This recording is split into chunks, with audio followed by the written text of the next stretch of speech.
நான் வெறும் சனிக்கிழமை விட்டு வெளில வர மாட்டேன். ஞாயிற்றுக்கிழமை கூட சுத்திட்டு தான் இருப்பேன். இன்னைக்கு என்ன கிழமை கூட எனக்கு தெரியாது. இன்னைக்கு வெள்ளிக்கிழமையா தெரியாது. நான் அதை கிழமை பார்க்க மாட்டேன். சில கட்சிகள்லாம் இப்போ புதுசா வந்திருக்கு.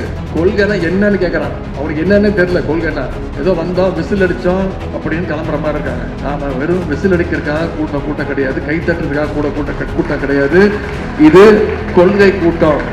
கொள்கை என்ற பேர்ல மக்களை ஏமாத்திக்கிட்டு கொள்ளை அடிச்சுக்கிட்டு தமிழ்நாட்டை ஏமாத்துற இந்த டிஎம்கே இப்படி ஒரு மோசமான ஒரு ஆட்சியை கொடுக்கறாங்களே, இந்த திமுக அரசு மறுபடியும் ஆட்சிக்கு வரணுமா? இந்த திமுக குடும்பம் இந்த பாஜகவோட மறைமுக உறவுக்காரர்களா இருக்காங்கன்றது தயவு செஞ்சு மறந்துடாதீங்க. இந்த திமுக குடும்பம் இந்த பாஜகவோட அண்டர் கிரவுண்ட் டீலிங் மறைமுக உறவுக்காரர்களா இருக்காங்கன்றது தயவு செஞ்சு மறந்துடாதீங்க. வரப்போற தேர்தல்ல அடுத்த வருஷம் வரப்போற தேர்தல்ல நீங்க திமுகவுக்கு ஓட்டு போட்டீங்கன்னா அது பாஜகவுக்கு ஓட்டு போட்ட மாதிரி.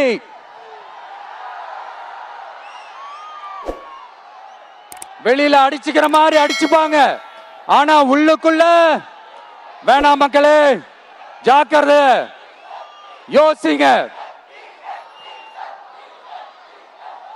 அதனாலதான் மறுபடியும் சொல்றேன், திரும்பவும் சொல்றேன், 2026ல ஒண்ணு இன்னொன்னு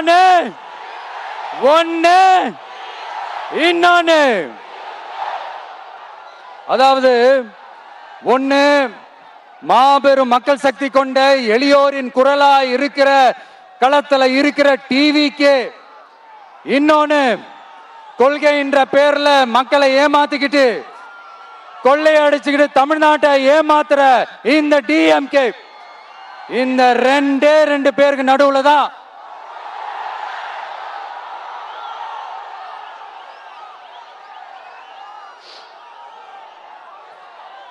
இப்படி ஒரு மோசமான ஒரு ஆட்சியை கொடுக்கறாங்களே, இந்த திமுக அரசு மறுபடியும் ஆட்சிக்கு வரணுமா?